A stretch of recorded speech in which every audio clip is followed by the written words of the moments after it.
Starry Night by Van Gogh.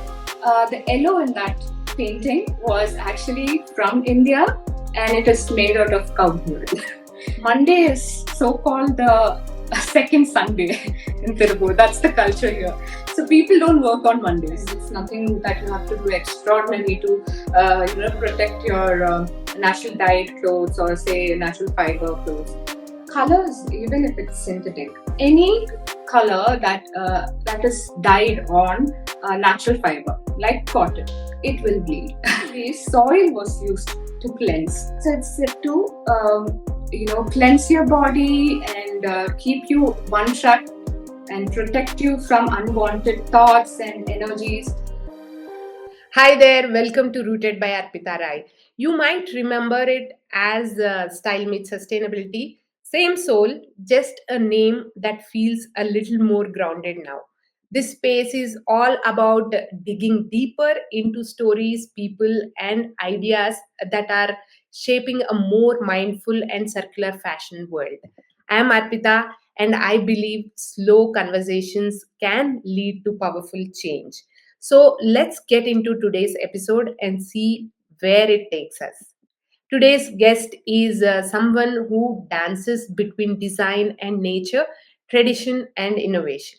She is an apparel designer, a Bharatanatyam dancer, a yoga teacher, and the co founder of Itisu, an activewear brand that's rewriting how we wear movement. Let's welcome Manju Bargavi.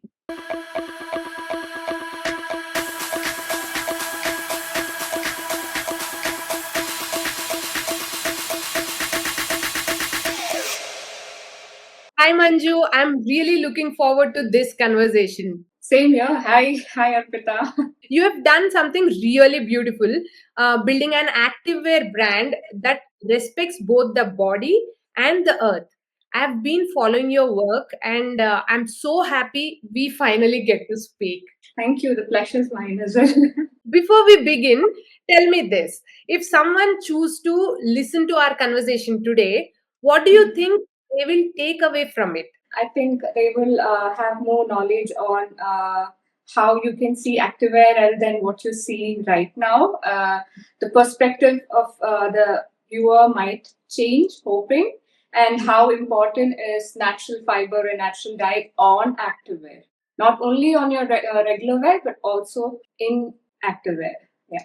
Yes, that is very important. And I'm very excited to know how this activewear brand works and how everything happens.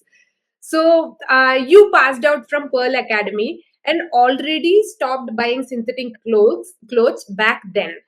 What made you choose this path even as a student? My journey started a little ahead from Pearl Academy.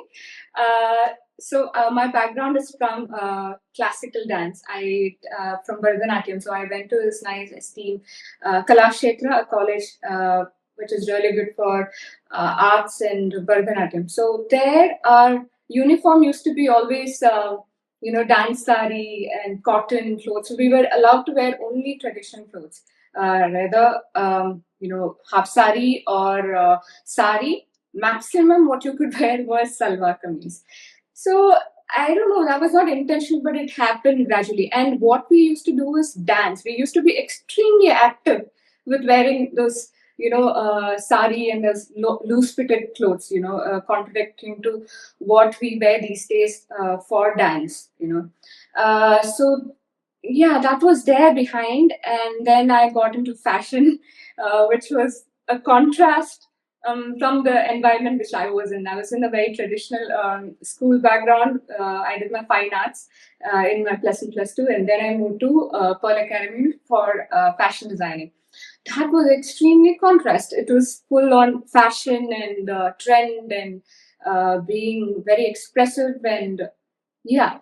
But yeah, I think I did fall for that in first year or something, a few months, I think. I don't know how. I did fall for it. And later, I kind of noticed myself repeating clothes, repeating the same clothes that I was wearing. And then once I was into fashion, then I realized I don't believe in fashion. Like, I was like, this is not my, I don't believe in fashion. I don't. um, believe in fashion, and I'll talk about that later. Why I don't. Anyway, so then then I started noticing that I was wearing the same clothes, and it was something like cotton or linen. I did have few linen during my college days, and I don't know how I managed to maintain it. But yeah, it didn't matter to me, even if it was crumpled or whatever. I still wore it, and I was very comfortable in such attire. And then now I think about it, I had a background where I was influenced by such people, where they wore cottons, like even my grandmom wearing cotton saris, and those soft, the more you wear it, the more softer it becomes, and it becomes a part of you. It's very breathable, and I don't feel that I'm wearing clothes. So I think my conscious, I wouldn't say it was a conscious decision, but it just happened gradually, and eventually I understood this was more important, and this is what is sustainable. And through my final year semester and all that, I made sure I work with such fabrics, and take inspirations from nature. And yeah, so I passed it on 2015, and it's been 10 years of my journey, and gradually evolving. I'm not completely evolved, but gradually evolving with sustainable wear. I totally can relate to you, Manju, there. And I really want to know why you don't believe in fashion. Maybe why don't you answer it now? Why don't you Um, believe in fashion? yeah, because I feel like it's just a repeated cycle. It just goes around and around. It's like you take trends from same the 80s and 70s. Right now what is in fashion is again 70s and 80s fashion. So there's no stability in it, and what's the point? Like it's just changing, evolving, and there is no character, there's no personality to it. You're just following something which the market puts in, and call it a trend, and then you follow it. Everybody's wearing the same color, everybody's wearing the same silhouette, and it's been already done. And even in this, I kind of see like sustainability, where you can be sustainable and fashionable if your parents were smart enough to save some clothes for you. Like those days when my mother you was in college or something like that. Like they had this loose fitted, tunics, which was in trend back then, like boat neck, which came in before, just last season we had boat necks and all that. So my mother already had that, and I could wear that.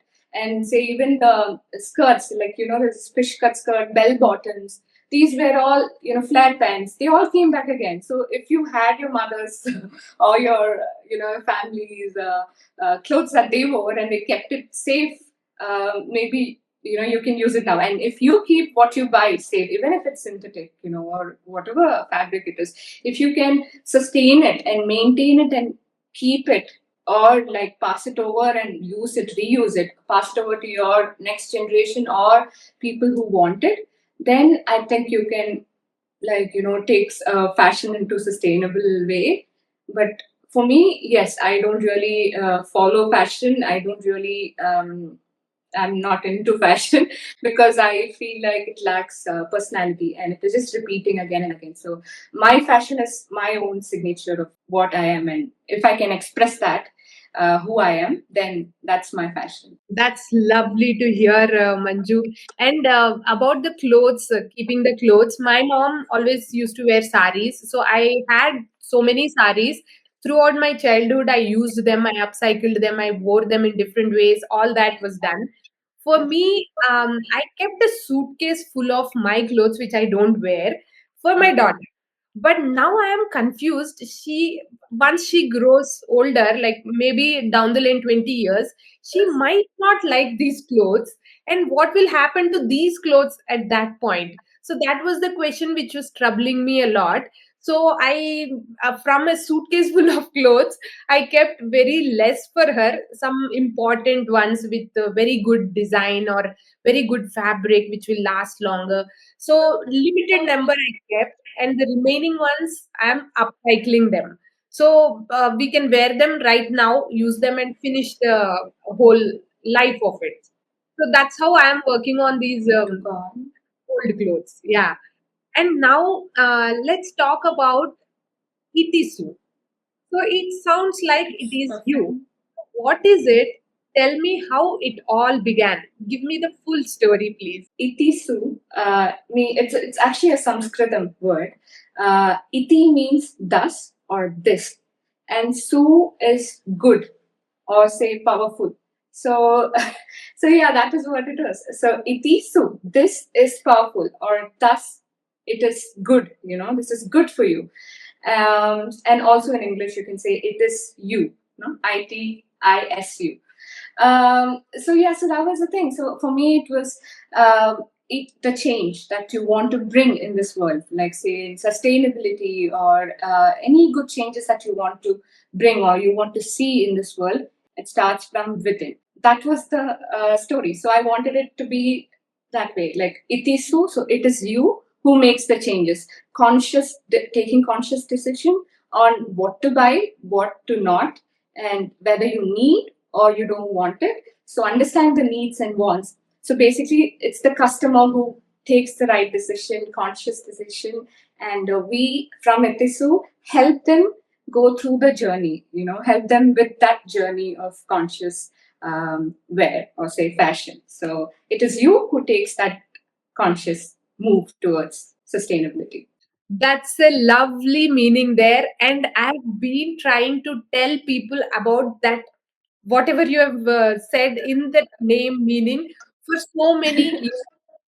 Seriously, you have said it in one word, one name. That's lovely name. I really love it. And what made you choose activewear specifically when you started Itisu? Was there something missing in that space that you really felt needed to exist? It started off with my own journey.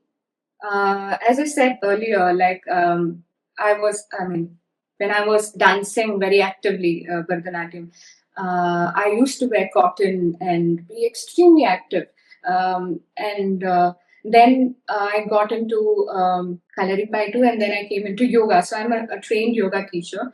So when I was in that journey where I do practice every day, but then there was a phase where I was practicing the whole day continuously for a month and more than that.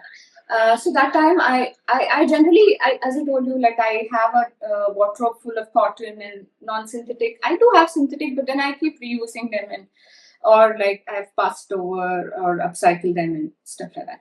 So yeah, so I have all the freedom to wear cotton and linen or anything that I want. But when it came to activewear, when I was the most vulnerable, I could not find any cotton wear. I could find t-shirts, but not sports bra or say leggings or pants or shorts. That was completely organic or say like completely cotton, natural fiber. Even if I could find a cotton shorts or say t-shirts or sports bra, they were all dyed synthetically. So then I felt, what is the point? Like I chose consciously to not wear synthetic, and then there is another layer of synthetic dye over the cotton, the natural fiber. Then what's the point? So that's when I thought, okay, so there is a need for this and I need it. So I'm sure there are people like me who want such clothes where you can wear comfortably during sadhanas. And there's also one main point where it actually struck me was when you are doing sadhana continuously, or say like when you are dedicatedly practicing, your body is extremely vulnerable. Like your mind, your body, everything. It's just breathing, and you're so sensitive to many things. You're so sensitive to your environment. Your body is completely cleansed, huh? And so it's very sensitive and it's very open. And at that point, I didn't want to wear synthetic because it's toxic. That's when I felt like I could really feel that cloth on me, very itchy, and it just didn't feel right. So yeah, so I thought more than any day, like even during your casual work day, you wear synthetic is fine. But then when you're practicing yoga, or say you are dancing, or when you're or working out, your body is more, it's active, and your heartbeat is raised up. You're sweating a lot.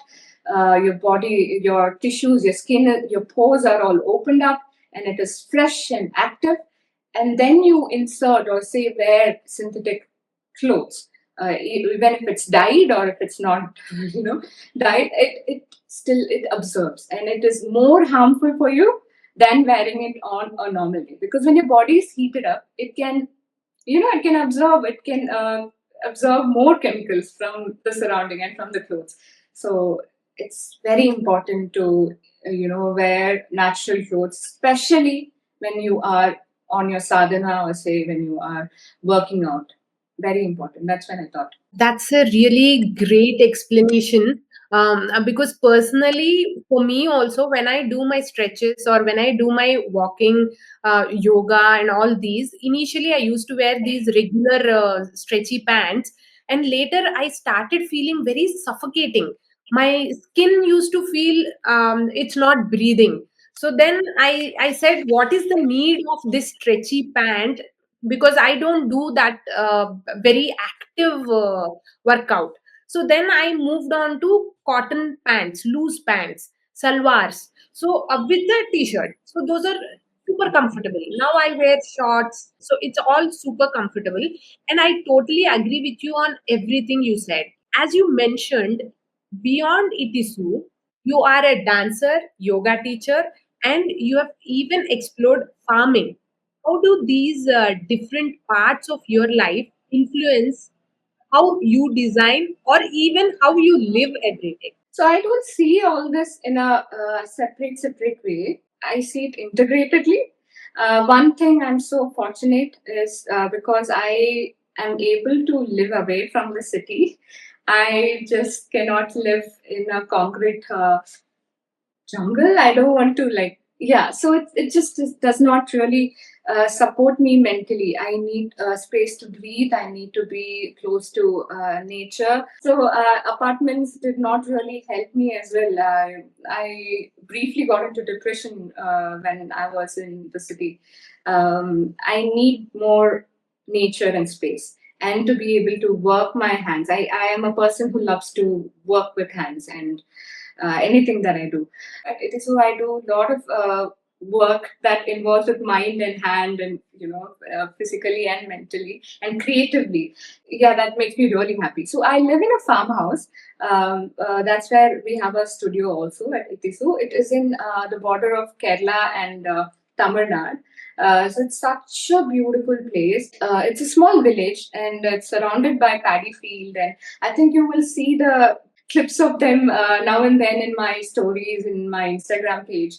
So yeah, so we have a one thing that I'm able to dye and do all this process in a farm is because all that dye that we use are non-toxic. It is all plant-based, and I we plant our own herbs as well. So at Itisu we use herbs like turmeric, tulasi, mango leaves, or say bringraj, and our latest collection, our latest color that we derived, a sage color, which was from bringraj. All these roots and stuffs that we get around, in and around where we live. We do source, like indigo we don't get, but yes, we do source indigo. But yeah, so mostly major of our buds, like neem leaf, we have a neem tree. So all these things I try to manage to source it from our own land.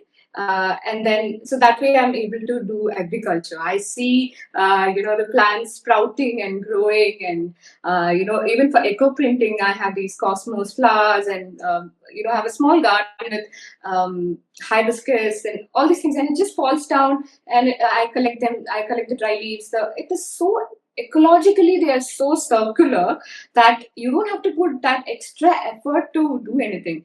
It just works very well with harmony, to be able to just be there and do farming, or just bend and dig the soil, or like plant or clean, take off the weed, removing the weed, and all this is and workout. It is a sadhana. So when I bend down and I'm doing an asana, when I'm sitting squatting, I'm doing malasana, I'm doing all kind of asana while doing another process. So when I'm washing and dyeing the clothes again, I'm doing another asana. So my body is uh, it's integrated. That's how I see it, and that's how I think I'm able to do all this. I wouldn't say extremely successful, but yes, in a certain way that I'm able to do it. That's such a lovely way of having a lifestyle on everyday basis, which everybody are struggling to find. I love the way you are living. And now, talking about the dyes, you use Ayurvedic and plant-based dyes, colors that are actually drinkable. What's the process like, and how do you decide what ingredients go into each dye? Please be more specific, more detailed. Give me the full story there. Okay, so to start with, I, I mean, it is Ayurveda, and Ayurveda is one of the oldest science. Yeah, that has been followed by many sages, and we have experienced our ancestors and all that. Um, so yeah, so I take the inspiration and knowledge from there. I read about it. I have gone through what do you call the thesis and papers, and it's all available on the internet. You can just do your research and understand things. And since I'm from a Kerala background, I've been exposed to Ayurveda from my childhood. Even if you have a small cold or cough or anything, in your family, we go for Ayurveda rather than allopathy medicines. And I've listened to all these Ayurvedic kashayams and churanams and all the names of them, and like hair oil and everything. So I'm familiar with the name and the combinations and how it is made. And then I did research on it and all that. So at Itisu, we create our own kashayam. So our aim is to not just derive the color. Suppose if I want green color, you can just simply arrive green with say mango leaves or anything like that, like even tulsi. But what we do is, it's not just about deriving the color; it's about recharging the kashayam, like creating that kashayam. So, for example, at Itisu, we have a color called Tripula. I mean, it's an olive green, and we have got it derived it from Tripula the Churanam. Churanam means powder or extracted powder, but we make it into a kashayam. Kashayam is again a concoction of what do you call, like a mixture of, it's a liquid form basically. So like a tonic. So we create this tripla, and tripla contains, your amla and kadukai and other stuff, like three ingredients, and they have its benefit. We believe, like, that synthetic, how bad it can impact, and I think I've explained that how your skin is breathable, it breathes, and the pores are open while you're active, and then it absorbs chemical and it seeps into your body and creates all the harmful effects. So the same way, it should work with natural dye as well. It should work with herbal dye as well, right? If synthetic can get into your body, then natural dye should also get into your body. So that's how Ayurvedic kashayams that we make, like say Tripula, it has its benefit, which your skin will, at the vulnerable time, it will absorb its essence and it will go through your body and it will give you the benefit. And that is why we were very specific that it's not only about creating color and getting vibrant color or say whatever color you want. It's also about benefiting from that, creating that whole harmony that you can give through colors. So in dyeing, there are at least four processes in natural dyeing. It starts with scouring. Scouring is basically we predominantly work only with natural fiber, and we are mostly using cotton. So cotton is a natural fiber, and for that, you first thing you do is scouring. Scouring is basically cleansing the fabric, preparing the fabric. From weaving, there will be like dust and lumps, and so scouring will help you clean all that and prepare the garment for dyeing. And the second process at Itisu, okay, let me just explain what we do at Itisu during the whole stages. Usually in the industry, they use soap products and all the chemicals to clean the fabric. At Itisu, we don't. We use soap nut and we use cow urine, yeah, the gomutra. It is extremely, people don't understand how important, and we use that even as a mordant also.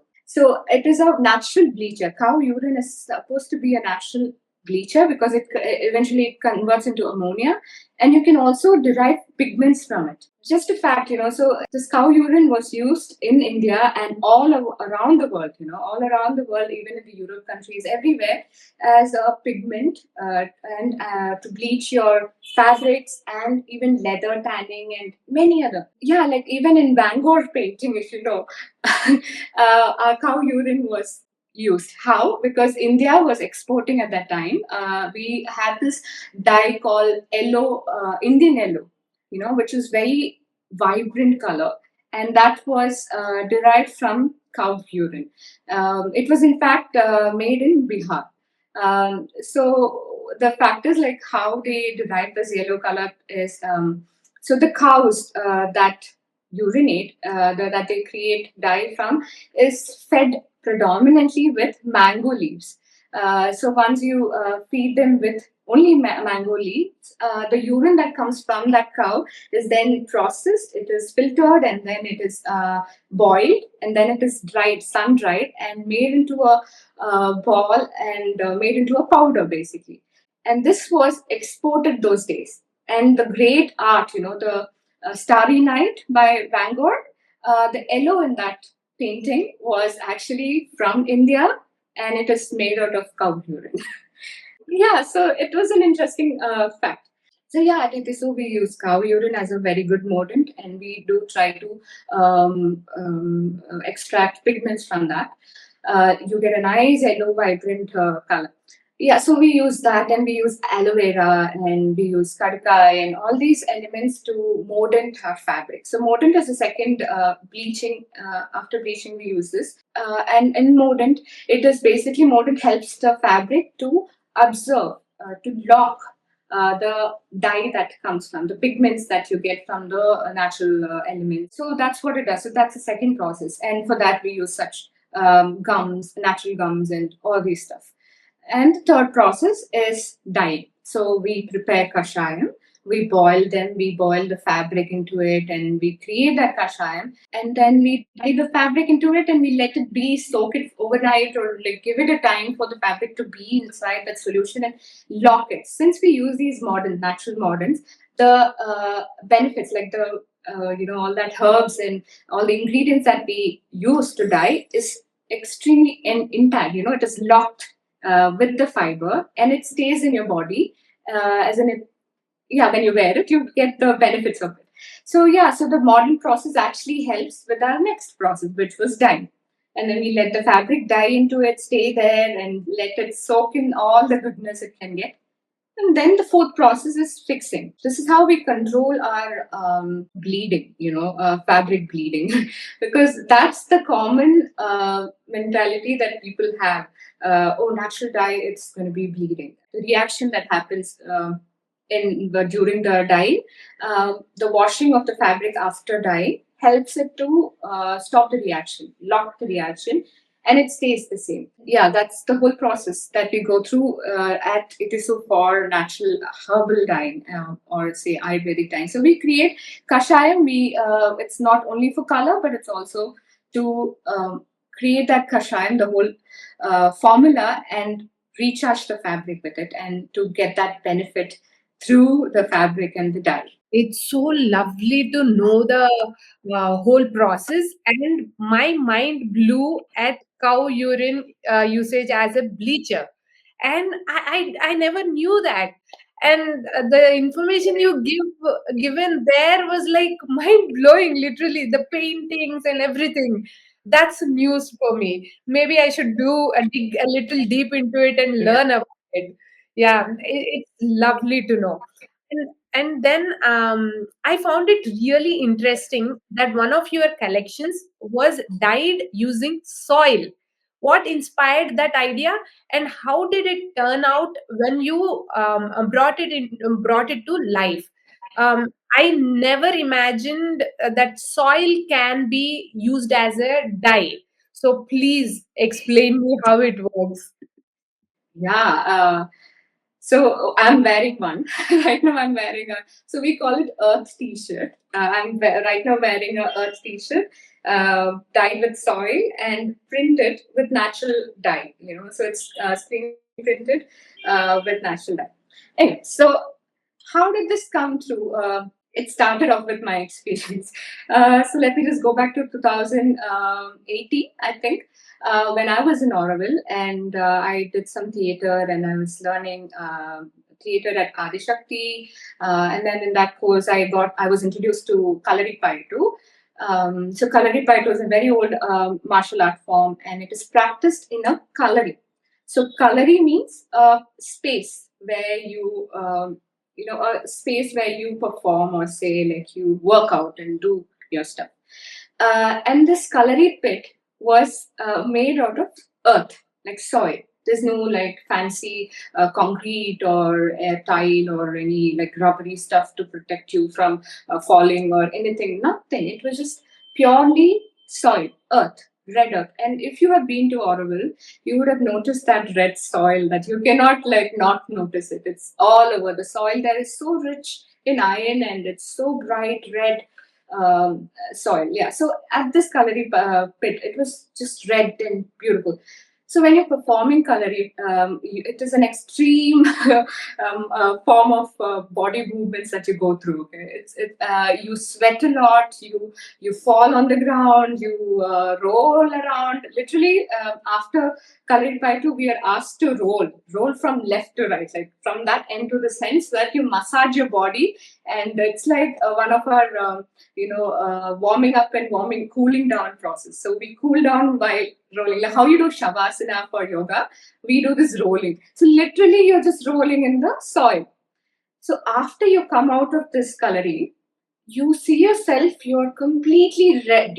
So there's also one thing I didn't mention. So before doing kalari, we prepare our body with oil. You massage your body with oil, and you warm up your body, your sharira. You prepare them for kalari, to do the abhyasas. So this, all the sweat, and then you have oil. You don't have to say the soil is on you. It sticks on very well. Then you come out of the kalari, you're like fully red. Your clothes are all like red with sand, with soil and earth. And that feeling you get then is like, I just could not forget it. Now, when I think about it, I get goosebumps. You're extremely tired after all that workout, but the freshness, you feel very alive and fresh.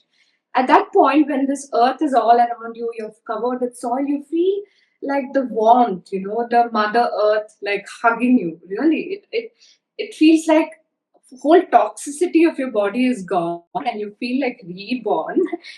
And I don't know, the feeling was amazing. So that happened, and it is always behind my mind, and that beautiful memory is there. Later in 2019, I said how Itisu was found during COVID time, and after my yoga journey and all that. As I told you, I work in a farmhouse, right? So our farm has this beautiful nature which just doesn't stop inspiring you at any point of time.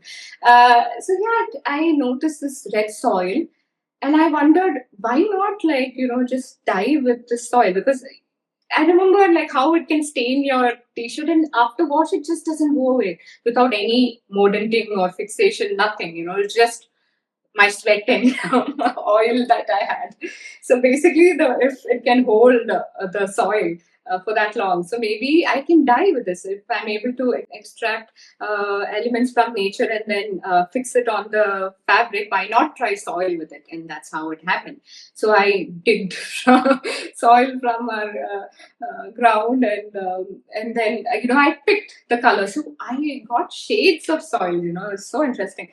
Those are all sold out right now. I have this color. So there is some soil which is extremely red, and there is one soil which is black, more rich in iron and other minerals, which made it black. So when I dye and then get the color out of it, it had gray shade, and then we had nice red, and then we had pastel soil, earthy color. The whole collection was so beautiful. You can see them on our Instagram page. It's not on the website because it's very difficult to. Every piece is unique. every single piece is unique because it's hand dyed, and the soil at that moment and that water and everything, it's just everything is unique. So if you're wearing this t-shirt, nobody else in this world is wearing the same kind of t-shirt. So yeah, so it was very difficult for us to upload each and every t-shirt on the website, but we have given a approximate idea of how it would be, and it's on an Instagram page. So yeah, so the soil dyeing happened like that. And then when I did research about it, I because I just wanted to know if has it been done before, and is there a right way to do it? Maybe is there a better way to do it? Or I just basically did some research to understand more. Then I came across this was practiced in our Indian culture ages back. So the color khadi, the color khadi, what our sadhus wear, right? Our Indian sadhus, you see them, they're always wearing this the same color, khadi color, earth color, all over. So apparently, there is a sadhana where you Rinanubandha. It is called basically you are letting go of toxicity or say unwanted stuff that you observe from your surrounding. Like it can be physically or mentally through environment or through relationships or through blood relationship or say sexual relationship, anything basically unwanted stuff that would block your sadhana, your way towards, achieving enlightenment, or say your basically your yoga sadhana, towards spirituality. So anything that blocks you, so this process will excrete that and then let you be focused on something. So that is why the sadhus wear khavi. So then I came to know that these kavis, there are many types of cleansing. Okay? There are many types of cleansing through fire. Like when you go to temples, there is cleansing through fire, and then even through water. When you dip yourself into the river, or say just even like your mood is in a very different way, and you want to feel refreshed, you just go under your shower and take a shower. You immediately feel that difference. You feel so fresh, and your thoughts are all clear. So there's one through fire, there's water, and then there's wind. When you just stand across a very breezy wind and then just stay there, you can really feel that wind going through you, and you feel so cleansed. So the same way soil was used to cleanse. I was like, wow, this is amazing. I did not know that before doing this, but then I went into this and researched, and then I found that the sadhus, they dye their clothes, they dip their clothes every time, re-dip also with earth, with soil, and they wear it on them. And that's how eventually you keep dipping your cloth, the white cotton, into the soil again and again and again. It creates this kavi color, and that's how this kavi is derived. That's how it was formed, and that became a staple color code for the sadhus. So yeah, so it's said to cleanse your body and keep you one track and protect you from unwanted thoughts and energies around, which will disrupt your sadhana. So then I thought, okay, this should be part of Itisu. It should be part of Itisu because Itisu is worn by people who are in this path of sadhana, who wants to practice, take care of your body and exercise or yoga or dance or anything that will regulate, balance your mind, your body, your spirit. So wearing earth, wrapping the earth around you is only going to protect you and cleanse you mentally and physically. So yeah, so this was a add-on and a plus, and I felt more encouraged, and I thought this should be there. And Earth T-shirt at Itisu became a staple collection, and there were many people who bought them, and we are only very thankful and grateful to be to be able to do this and make it available for everyone. Oh, wow, that blew my mind, literally. So the uniqueness of each garment is what everyone need to look for. I believe in that. And as all the products in the market are like mass produced, so everyone need to look for these unique products. And I love the way you explained the cleansing process. It's like a spiritual awakening kind of thing. Amazing. And I really like the way you were explaining about sadhus using the soil to dye their garment color. I never could imagine that is happening. So wow, I'm I'm blown now.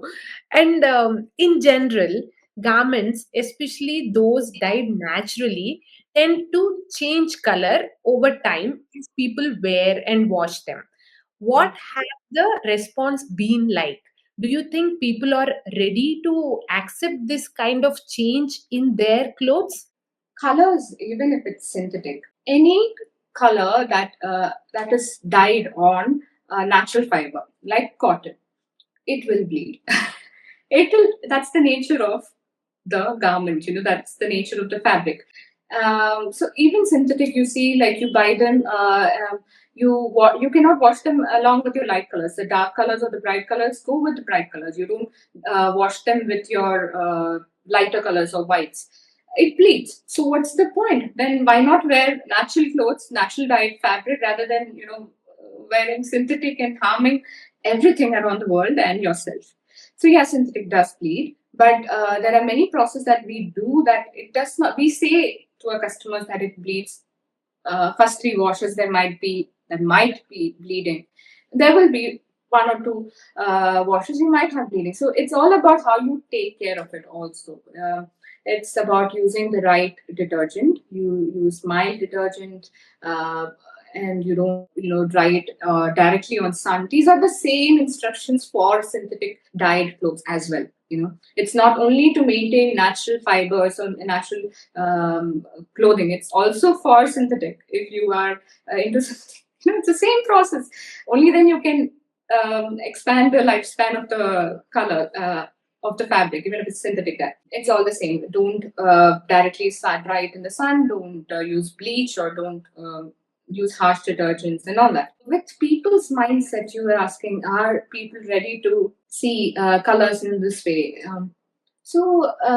Just to say, natural dye also can derive vibrant colors.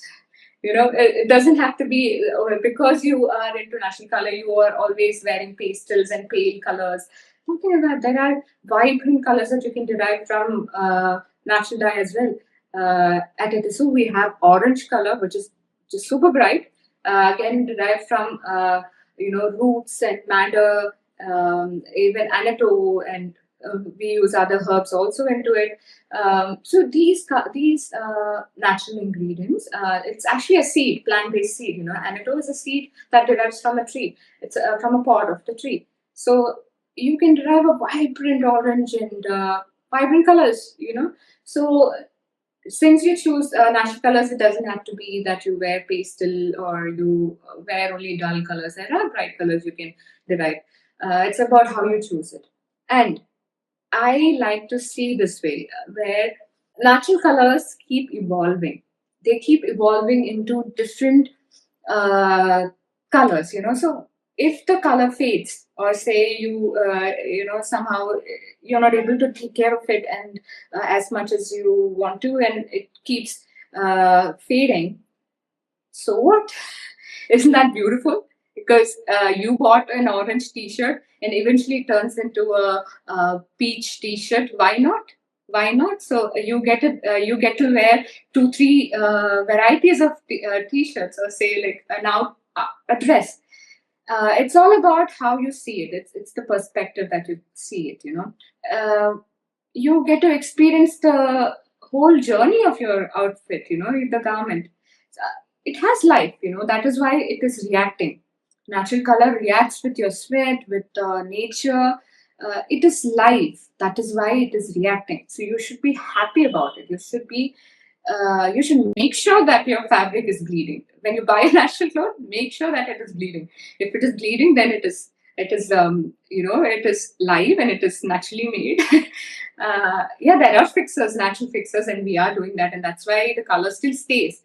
But even if it fades off, it's beautiful. It's how you see it. It's how you want to like understand it. It's like us. We are young and then we grow old. We keep changing. We keep evolving. uh, we were looking certain way when we were in our 20s, and we look a certain way when we are in our 30s. It's the same way. Your garment will look 10 years back, it'll look a certain way, and after that, it'll look a different way, and the color and the fabric and everything evolves. Like I mentioned, my grandmother's sari, the cotton sari, when you buy it, the cotton sari is so stiff, right? Like it'll be like you need to, it'll be all of starch and it'll be stiff. The more you wear it again and again and again, it becomes so soft. Now, in fact, for my baby, I use my grandmom's sari, which is so soft. It's like malmal fabric, and it's so good on the baby's skin. I wrap it around it. So that's how it is. So it evolves, and I think people through such podcast and I see the change. People are getting aware, and there is a lot of people who have changed, and the understanding and the perspective have changed positively. So I'm only looking forward for the future, and it looks brighter. Oof, you reminded me of my grandmother's sari, and I can still smell it. It's in my memory. It's so soft. When you hug her, it feels so soft. I still feel it. Yeah. I'm very happy that people are changing their mindset. And yeah, I have seen many people nowadays, like the latest generation, at least they know what it is and they're asking the right questions. And yeah, I also hope that the future is brighter. When we talk about sustainability, we often focus on materials or processes, but it's also about mindset. What does a sustainable mindset mean to you in everyday life? It's about how you, yeah, as I said, it's all in your perspective. Even with having a second in clothes, or reusing your stuff, reusing your parents' wardrobe. Like you mentioned earlier, when we were talking about you saving clothes for your daughter, and will she be interested in my clothes? I feel like you will be surprised. You will be surprised for how they would appreciate if everything goes well, people start thinking this way and sustainably and all that. Even if they don't, okay, fashion, as I said, keeps revolving, and it is a circular thing. It keeps coming and going, and the trend, would repeat again, and you can wear, so you might be surprised that your daughter might be attracted to your old design and fashion that was right now in trend, might be a fashion after I don't know, 20 years. Could be, you don't know. So sustainable way of thinking is something that you think ahead. You don't think about now. You do think about now, but it's not just about single use things. Okay, now I need to go for shopping, and I did not take a bag or any tote bag or anything from my side. Anyways, I'll get a plastic cover from the shop, and I go there, I use the plastic and then throw it. So that's a narrow thinking. You're only thinking about your right now situation. Sustainable thinking or mindset is about thinking about future. It's about what will happen. You think about it in a wholesome way. You don't think about it in a narrow way. You think about it in a broader way. You see what will be the future. So now I take the plastic cover, and then I just bought from the shop, and I'm throwing it away. What happens to the plastic? It does not decay. It stays away. It stays for a long time. It falls into a small particle. The microplastic gets into the ocean through fish, comes back to us. So now you see, even researchers have found uh, uh, pregnant women having microplastic in their placenta and passing over to the fetus, and the fetus having microplastic in their heart, brain, and how it is. We are very aware of all the causes, damages that the plastic is creating, and how the narrow thinking, when you're thinking just for the movement, impacting on us and the future of our next generation. So yeah, so for me, I feel like sustainable thinking is something that you think for everyone, not just you, for everyone, and a broader perspective. A broader perspective of seeing everything. Even if it's a small action that you do, make sure you think what is the after effect of your current action. I totally agree with you on everything you said. And I hope my daughter likes my garments when she grows older. So now, coming to the a little technical part. I know you have spent time working closely with artisans, especially in Tirupur. What have those collaborations taught you about patience, process, or letting go of control? Yeah, so I can even give you an example from my current situation. So right now we are working on our next collection, next segment, which is intimate wear. So we are in process of making panties, your intimate wear. So we already have sportswear and sports bra, and now we're planning to make panties. So it is in production line, and right now the dyeing is done. We finished with our dyeing and all that, but we have gotten to the stitching sewing part of it, and it's just not happening. I have to wait for a month more. Why? Because of course there are a lot of other backlogs that the factory already has, and it is season Onam season, and there are many other orders that they have to finish in all the reasons. And being in Tirupur, so Monday is so called the second Sunday in Tirupur. That's the culture here. So people don't work on Mondays. I don't know why. I think it's because you get your salary. Here, the wages are like weekly wages. So what happens is people get their salary on Saturday. So they're working on Saturday. And some days they also work on Sundays. So Monday they're fully like Sunday night they're all like blasting and they're happily enjoying and they don't have sleep or whatever. And the Mondays, most of them are off. Nobody comes to work. Very few people come to work. So there's no point in functioning the whole factory. So in Tirupur, it is Sunday. Monday is the second Sunday. Yeah. So this is all about accepting. And with our weavers, so if you see, we collaborate with handloom weavers to make yoga mats. So our yoga mats are hand woven and they are yarn dyed with Ayurvedic same herbal dyes, and we have the skid proofing with natural rubber. So yeah, this product is only be possible with our weavers. If you see with the weavers, they have their own time, they have their own character. And since, as you know, how the weavers have been suffering, you must have seen in all the news and many articles about they don't get job and all the difficulty that they face through. Now, there are very few generation of people who are doing, and even who are weavers right now, they are doing weaving as a second hustle. They have a main job, like going being a watchman, or say they go to do a regular job and all that. And so, in order to do that, we allow them, or say, like we actually encourage them to do weaving at their own comfort, their house. They usually all these weavers have their own room in their own comfortable place. So whenever they have time, even women weave, right, hand woven weaving. So they have their home chores to do and take care of the family and everything. So after they kind of juggle between these two things, so they have their own time and way of working. So you cannot expect them to give you something on time, and you cannot put like rigid frame rules or things like that for them. Even with uh, textile workers, like the stitching, sewing units and all that. So it requires a lot of patience, and more than patience, understanding. For me, patience come from understanding. I cannot be patient all the time.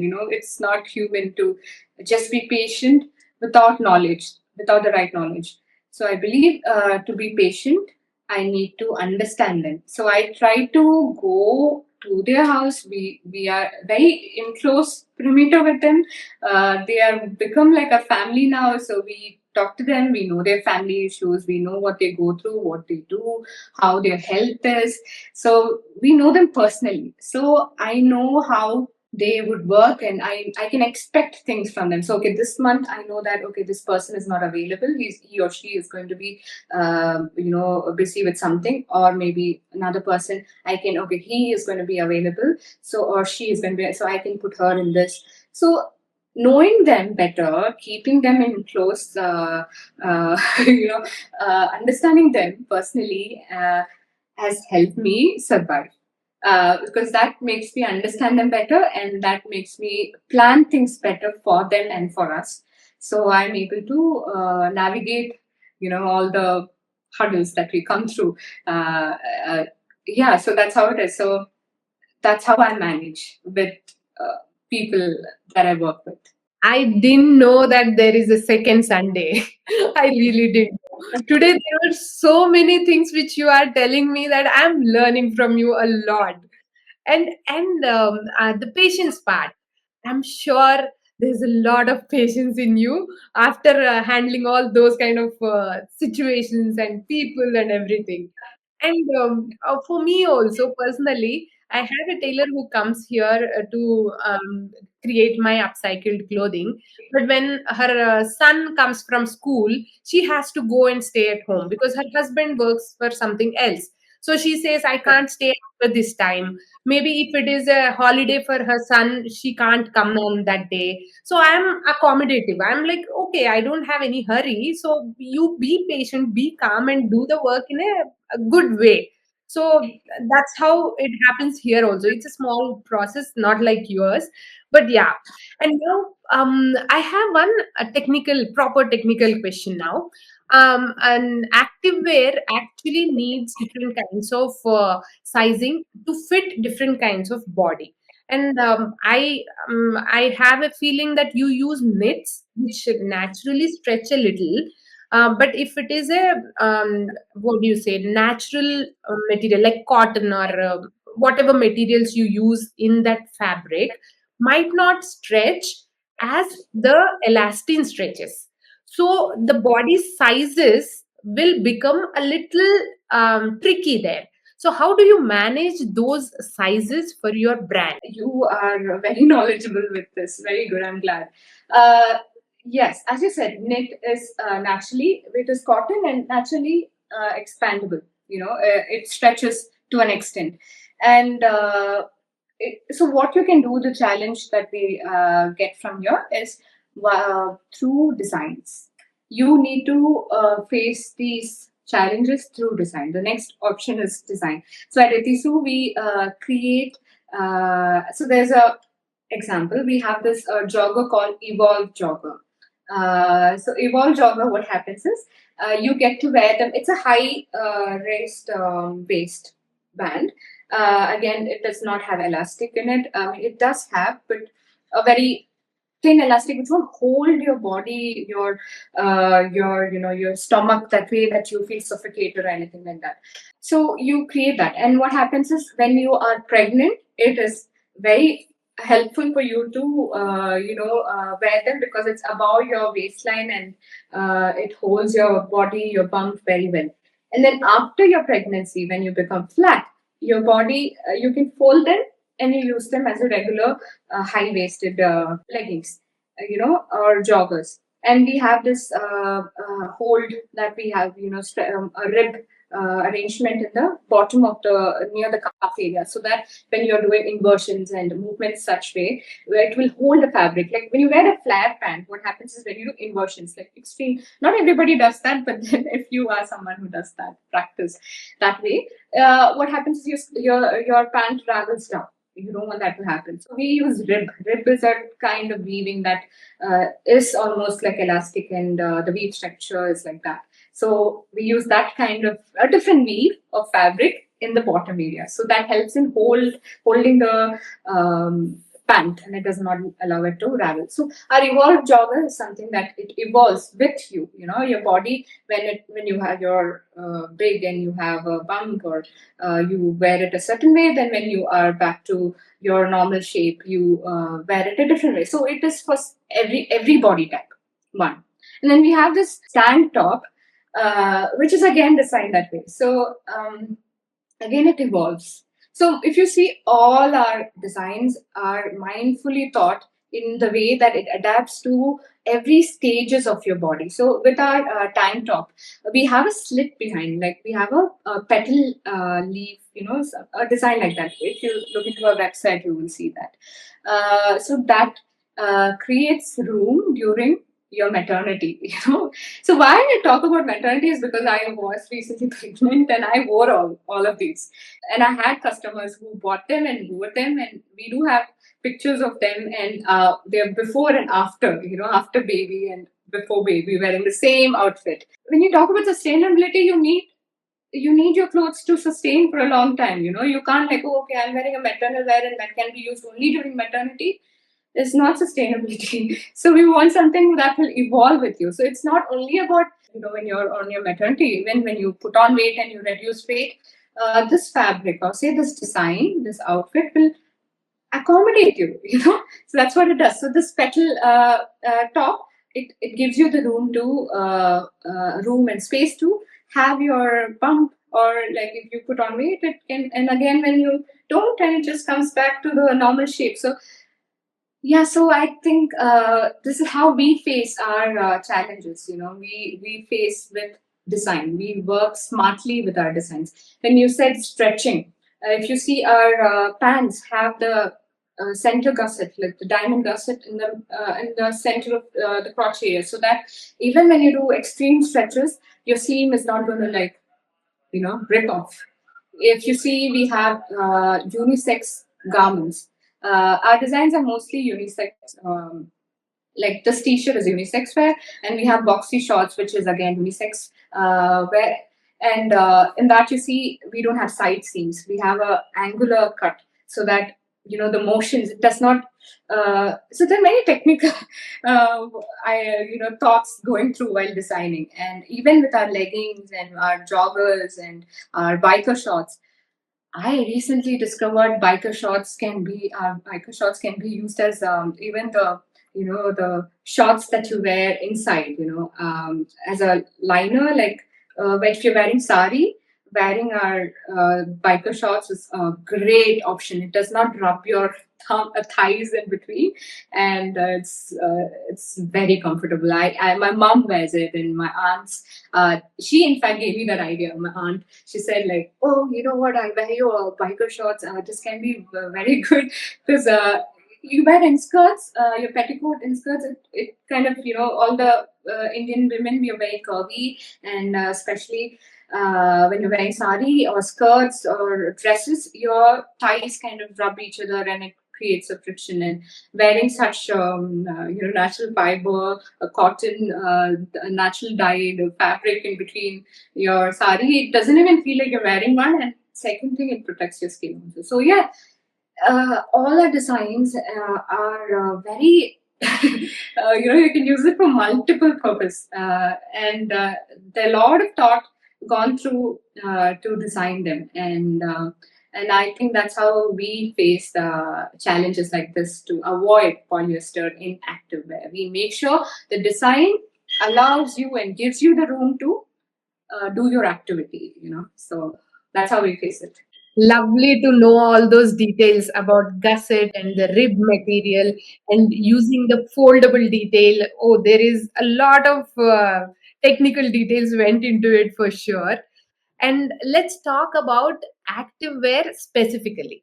It's a space filled with synthetic fabrics and fast design cycles. What do you think we need to reimagine in how we approach performance clothing today? One, you have already spoken about the design part and how it is used in multiple stages of your life. Apart from that, do you have any other points to add to it? It's about how you can get comfortable with them. Like you see, when people are going to the gym, you are kind of you know mind washed with all these big so-called brands, where they make it visible for you by wearing such skin tight fitted synthetic clothes, where you have this fitting which is like so snug fit, and makes you even look appear more fit than you actually are. And it gives you all that contouring and all those things that the synthetic can actually do. uh, we need to start shifting our thinking from the appearance. Yes, I mean, I'm not saying that conscious activewears are something which does not look appealing. Not at all. It is very appealing. It's about, changing your perspective, thinking that only snug fit clothes are very appealing, and I can only wear them going to a gym, or going to a yoga shala or anything. You need to start thinking about its effect on you. You need to think about how it's going to affect me. As you all know, like a small example, that your skin is one of the biggest organ of your body, and it needs to breathe.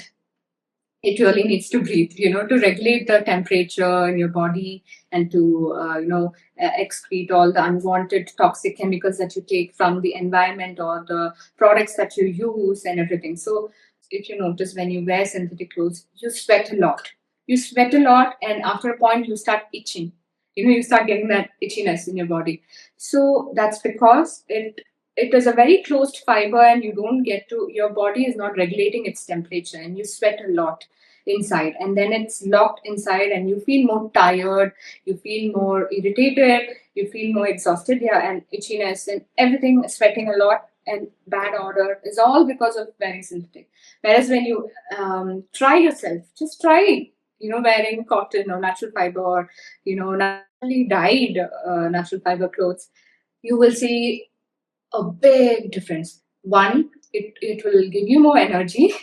It will keep you more active and fresh. You won't be sweating a lot, and I'm sure you won't be, getting that odor while working out.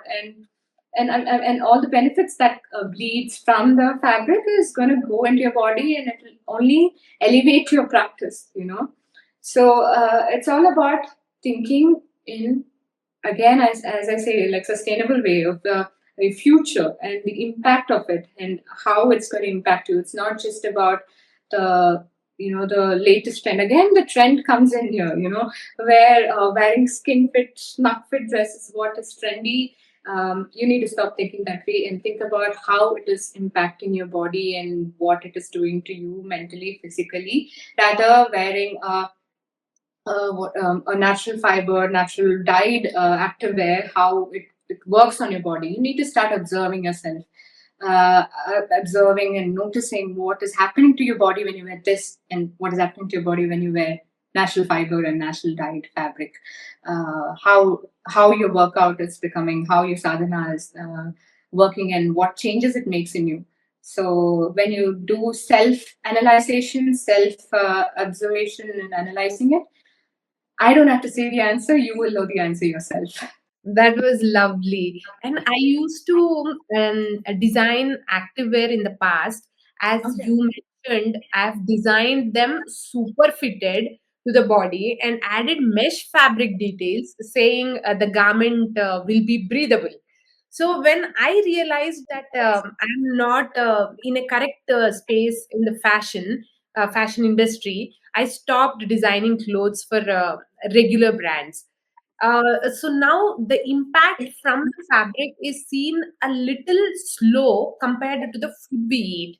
Like when the garment is there, we don't immediately see the impact of it. Maybe in the activewear, as you were mentioning, like the breathability, the sweatiness, and the irritation, and all that.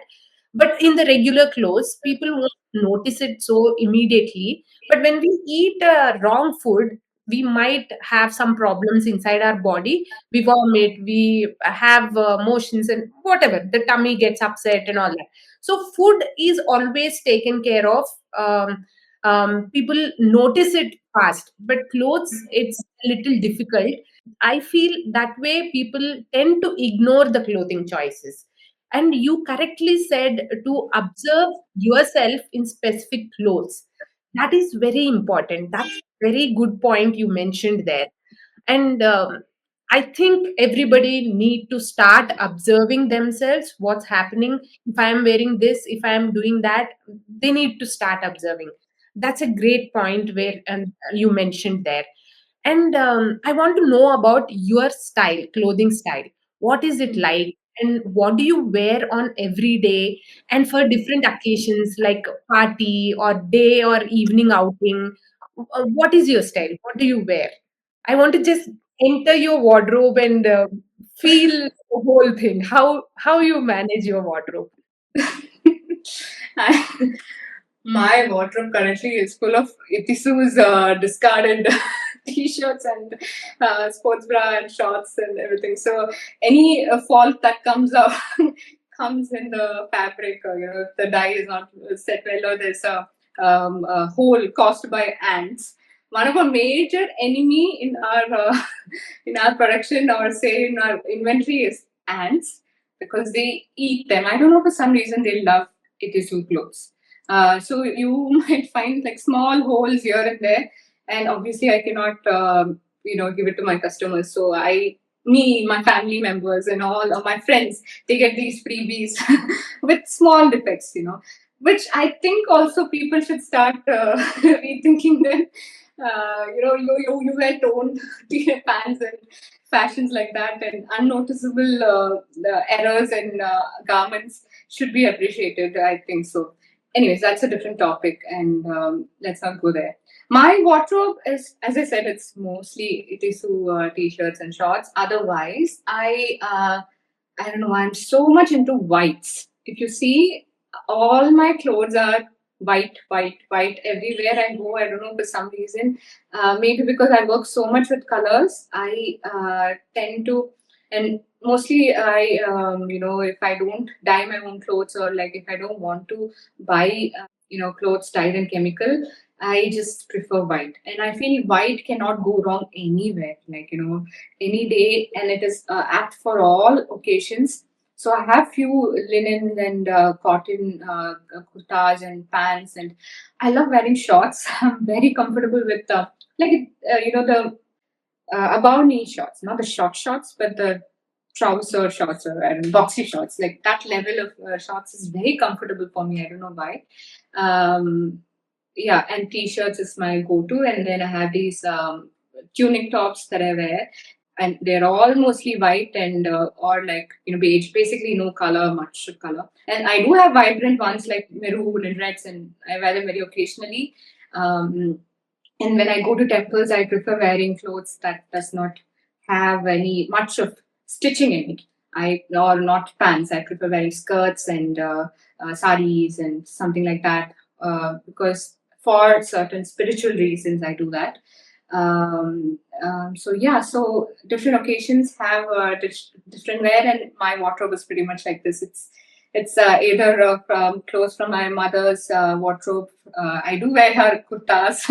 I alter them when I wear them. I don't buy much. It's very rare. In fact, my birthday was just on 22nd, and I did not buy clothes. Usually, it's a tradition to wear new clothes, buy new clothes for your birthday and celebrate it that way. I think all that phase is over for me. I just make sure I take good shower, like cleanse myself well, and wear a very good, nice, breathable, dress, cloth. So that's what I did. Yeah, this is about my wardrobe. Oh, that's lovely. And I love the fact that you wear those shorts. I love those shorts. I live in them practically every day, every night. I just live in them. These are longer shorts. I buy them from men's section, linen, cotton, because they are so comfortable. It's loose, not too fitted, but it doesn't hold you anywhere. It's Yeah. there. Yeah, it's so Yeah. comfortable. And then I like the way you said about your birthday. By the way, happy belated birthday. Thank I you. didn't know that. And I love the way you said that you stopped buying specifically clothes for your birthday. We also stopped doing that. Like for 3-4 years now, we buy clothes in our family only when it is required. Not like for the festival, for the birthday, for the party. It's all gone in our house. We don't even think that way. If we have clothes, that's it. Clothes are set. As you were saying, the cleansing part, yeah, that's really needed and it feels so fresh and good. Okay, moving on with my next question. One thing I've noticed is how the fashion industry often uses words like green, conscious, or ethical without much depth. Do you think the term sustainable fashion is losing its meaning, or does it still hold power for you? Yeah, that's a very serious topic because many brands are loosely using the term organic, sustainable. It's not only in fashion industry, but even in other industries, majorly in food industry, everything, which we face every day, right? There is this organic label, and you don't even know where this is made and how it is made and who is making this, and all that. So yes, there are regulations which have come, like there are organizations which give regulations to it, like yeah, like your GOT certification and things like that. Again, GOT is extremely expensive for small businesses like us. You are not able to get those certifications, and even with organic certifications, even well-known mills like weaving mills, they are not able to get these kind of certifications sometimes because they have to deal with so many problems and a lot of money involves in it, and the result that they get out of it are very not worth it. It doesn't end meet the ends. So people are not preferring to also do that, and for brands like us, small businesses like us, it's difficult for us to afford with certifications. So what we do at Itisu, the only key that I found was transparency. We make sure we are transparent with the process. We take our customers through through all the processes, with dyeing, with the material that we use, the process and how we make them, where we make them, who is making it for them, and from designing to manufacturing to process everything. So this is our way of helping our customers know us better and know our genuinity, to prove our genuinity. That's the way that we can do. And I'm grateful that we're able to do that because of all the social media that we have right now. There are many tools right now to help us communicate. Even say this podcast is helping us to spread the knowledge, and people like you who are knowledgeable and are interested in such field, and you have audience who are thinking the same way, so you're able to communicate this for us. So people, and I believe like any day, right? Like just seeing advertisements on TVs and that and this, telling that we are organic, we are sustainable, we are this and that, wouldn't I don't feel that very genuine. Like I don't feel that connecting me. I don't feel like it might seduce me, but it will not make me believe them. And word of mouth is what I like to go, take it in old school way, where like suppose like those days, like when your mom goes to a tailor shop and then she stitches a blouse there, and then you go to a function or some public event, and then somebody says, oh, where did you get your blouse stitched? I got it from this person and he's good and that this. So I like going that way, the old school way of word of mouth.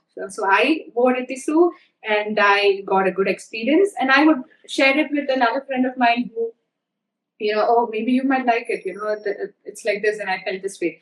So we follow that kind of marketing. It is a slow process.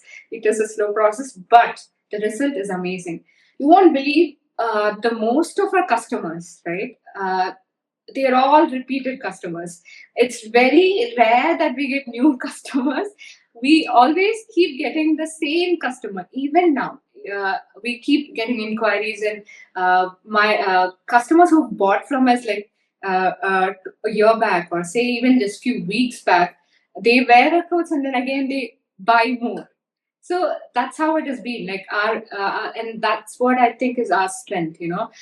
Customers who buy from us and they are again coming back to us, like repeat customers, because we're not out there like advertising and running ads on internet, or doing all those gimmicks. We are going through word of mouth and through experience of customers. They buy a product, they try that, and then they again come for more. So I like to go old school, and I feel that is more genuine, and this is the kind of marketing we like to do and we are doing.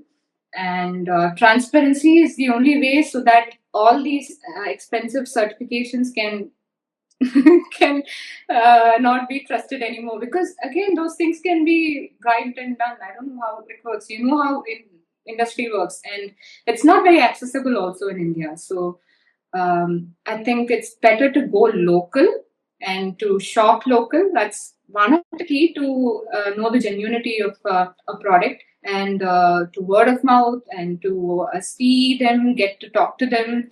And we are able to do this because we're a small business. And I think I'm hoping even when we expand, when we grow with the same motto and try to create, such experience for our customers. Yeah, so this is how I think you can find the genuinity, and the mute the loud noises from fashion and all that. Yeah, I have recently had some conversations where we spoke about GOT certificate and how expensive it is and how difficult it is for the smaller brands, as you were also mentioning. And yeah, of course, who knows how they are getting the certificate? Because anything can be done here. We know how the internet works and how we can create in Photoshop and everywhere. Yeah, Yeah. we can't trust it anyway. And I like the loyalty of your customers. They are Yeah. coming, yeah, they are coming back because they love the garment. So basically, you need to have a beautiful, story filled garment that they can wear multiple times and they love. They come back to you. That's a really lovely and strong way of marketing. And then word of mouth, yes, of course, I reached you that way. One of our common friend, she suggested that go talk to Manju. She is the perfect one, and it turned out to be the perfect conversation. I Thank you. love to you. And then if someone listening today is just starting out, maybe they are a student or someone feeling a little lost, what's one small thing they can do to move toward a more conscious way of creating or living? Yeah, so for the new generation, or upcoming designers, and people who are looking up to sustainable living, and what you can do and what you can think is, as I said, like, think in a broad perspective, try to analyze things in a right way, and understand your need and your want. Understand that. It's very important. And in order to know your need and want, you need to know yourself. So, again, I'm going back to the same point. Start observing yourself, start analyzing and understand yourself, how your body works for certain things, even with food. When you're eating an apple, you eat the apple, you consciously eat the apple, you see the color, you see the texture, you taste it, and then you chew it, and then you swallow it and everything, and then you see how it tastes, how it is going through your body, and after eating that, what you feel inside your body, how it is making you feel, and after that, how energetic or how your body feels after eating an apple. I'm just giving an example. Like, so the same way you need to look into your clothes, uh, into sustainable fashion, your clothes, how it is treating you, how it is affecting you, how it is on you. So I feel like for people who are thinking this way, should start observing, to start go internal, to understand yourself better.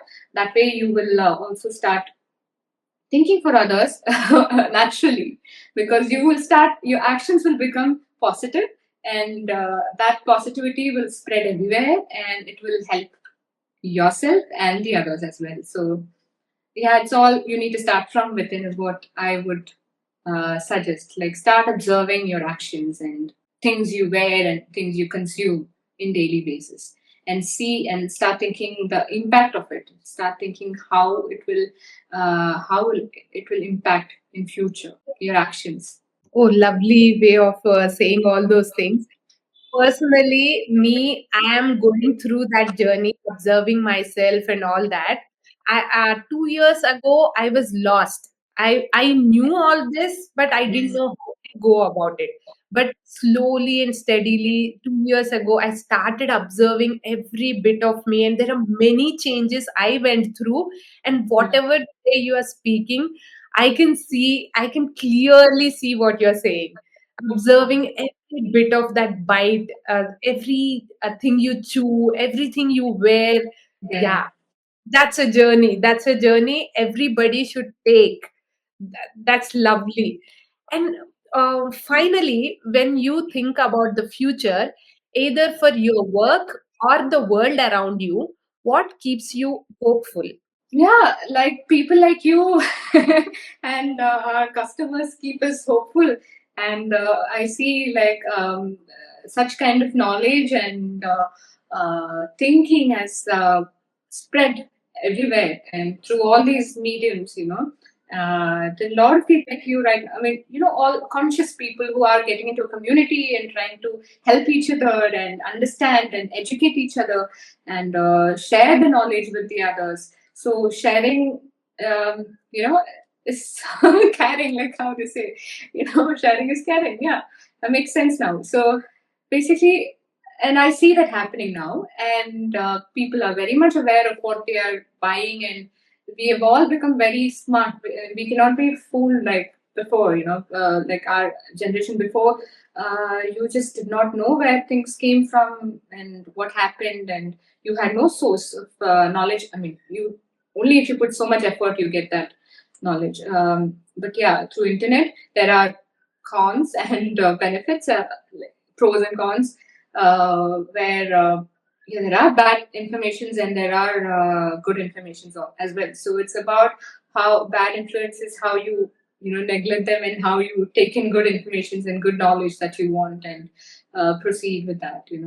I see a positive, I definitely see a positive change, and hoping if we are going in the same track, with such more people become more conscious, and we are able to send this message across everyone, the knowledge, then I'm sure people will always want to choose best for themselves. Nobody wants to choose something bad for themselves or the others or the nature. We are very kind in nature as human. We are not cruel beings. We are a societal community kind of people. Humans are like that. So I'm sure they will always choose the right path. So right knowledge will always help us to get into the right path, and I see the future bright and steady. I love your positive perspective there, and I also hope that way. And we are almost at the end of our conversation. How was your experience being part of Rooted by Arpitharai? Oh, lovely. This is actually my very first podcast, and I thoroughly enjoyed the conversation with you. I did not expect it to be, so easy. I didn't have any hassle or anything, and I'm able to slowly have a conversation with you. And I'm so happy to meet you and know you as a person. And I'm looking forward to meet you in person and have a good relationship and meet you in person, yes. Yeah, Thank thank you. you so much. And I would also love to meet you. And today was a major learning for me as well in this conversation. There are so many points which I was like, oh, I didn't know that. Oh, I didn't know that. So it was lovely talking to you. And these podcasts are supposed to be inspiring and learning kind of podcast for everybody and for me as well. That's how I operate with this podcast. So that is fulfilled today. Okay. Thank you. Yeah. Okay. Before we wrap up, there's a little thing I do with all my guests. I ask you a question left by the previous guest, and then you will get to leave one for the next person, someone Yeah. who's also working in sustainable fashion. The Yeah. question from the last guest for you is, what did you do this week to reduce your waste? Yeah. So I happened to in our farm there was this we just mango season got over, and we had lot of mangoes which were fallen down because they get eaten up by the squirrels and all those animals and crows and all that. So we had them fallen down, and now they've season is over and rain has started coming, and they've sprouted into saplings. So there are many varieties of mango. So I thought, so I just could not see them like rot there. So luckily, I had, so in Kerala you have this organization like where you can sort the government itself takes in plastics and then they go through recycling it and all that. So I store my plastics separately. I keep my food waste and compost them and all that. So I did have like plastic packages. So I reused them and I put them into sapling bags, made them into sapling bags, and they're all there. So once they grow, maybe I will send it across to my friends and plant them elsewhere. And the family is growing bigger now.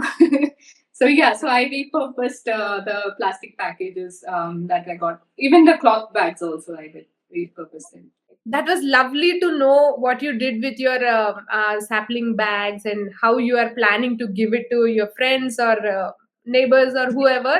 That's lovely. And now, please give a question for our next guest. I kind of have two questions. I don't know if I'm allowed to. Yes, give two questions. Okay, no, it's just a simple one. Is what is your takeaway from our podcast right now? What is the takeaway that you from this very podcast? And the second question is, what is your most treasured outfit? Since we are talking about fashion and sustainability, what is your treasured outfit that you really treasure them, and what is the story behind it? Okay, lovely. I'll keep these two questions for the future guests. Thank you so much for your time, Manju, today. It was lovely talking to you. Same here. Thank you so much for having me at this podcast, and thank you so much. Slow growth is still growth. Manju reminded us today that our clothes can be more than wear and tear. They can evolve, breathe, and live with us. They can carry the stories of soil, herbs, and movement. This is what Rooted stands for, honoring the quiet work beneath the surface. Thank you for being here with us. If you enjoyed this episode, consider sharing it with someone on their sustainability journey. Until next time, stay rooted, stay kind, and stay conscious. I am Arpita, and this is Rooted by Arpitharai.